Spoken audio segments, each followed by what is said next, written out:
मैं एक मंदिर की कहानी सुनाता हूँ जो आस्था और चमत्कार का प्रतीक है। खाटू श्याम मंदिर। ये मंदिर राजस्थान के सीकर जिले के छोटे से गांव खाटू में स्थित है और लाखों भक्तों के दिलों में एक विशेष स्थान रखता है। कथा बहुत पुरानी है, महाभारत के समय की। बर्बरीक, जो भीम के पौत्र और घटोत्कच के पुत्र थे, एक महान योद्धा थे। उन्होंने माँ दुर्गा की घोर तपस्या करके 3 अमोघ बाण प्राप्त किए थे। उनकी शक्ति इतनी अपार थी कि वे अकेले ही पूरे युद्ध को एक क्षण में समाप्त कर सकते थे। जब बर्बरीक महाभारत के युद्ध में भाग लेने के लिए निकले, तो उन्होंने अपनी मां से वचन दिया कि वे हमेशा हारने वाले पक्ष का साथ देंगे। कृष्ण, जो सब कुछ जानते थे, इस बात से चिंतित हो गए।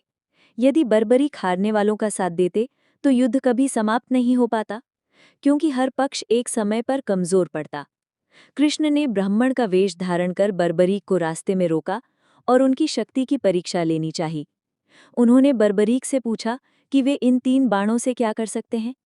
बर्बरीक ने उत्तर दिया कि उनका एक बाण उन सभी लक्ष्यों को चिन्हित कर सकता है जिन्हें वे नष्ट करना चाहते हैं, दूसरा बाण उन चिन्हित लक्ष्यों को छेद सकता है और तीसरा बाण वापस उनके तरकश में लौट आएगा। कृष्ण ने चुनौती देते हुए कहा कि इस पीपल के पेड़ के सभी पत्तों को छेद कर दिखाओ।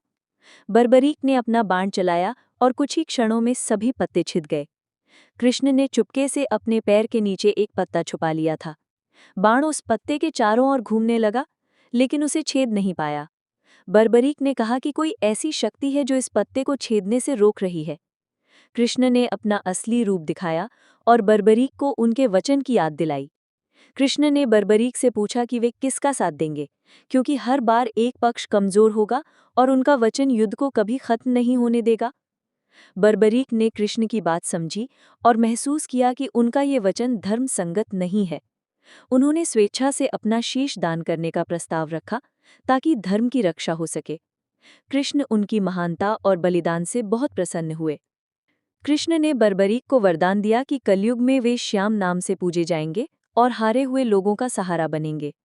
उन्होंने कहा कि जो भी भक्त सच्चे मन से उनका स्मरण करेगा, उसकी मनोकामना पूरी होगी। बर्बरीक ने अपना शीश दान कर दिया और उनका सिर खाटू नामक स्थान पर प्रकट हुआ। तभी से वे खाटू श्याम के नाम से जाने जाते हैं और उनका मंदिर भक्तों के लिए आस्था का केंद्र बना हुआ है। हर साल फाल्गुन मास में यहाँ विशाल मेला लगता है, जहाँ लाखों भक्त अपनी मनोकामनाएं लेकर आते हैं। वे जय श्री श्याम के जयकारों से वातावरण गुंजायमान कर देते हैं। खाटू श्याम सिर्फ एक मंदिर नहीं, बल्कि एक विश्वास है कि हारे हुए का सहारा हमेशा मौजूद है।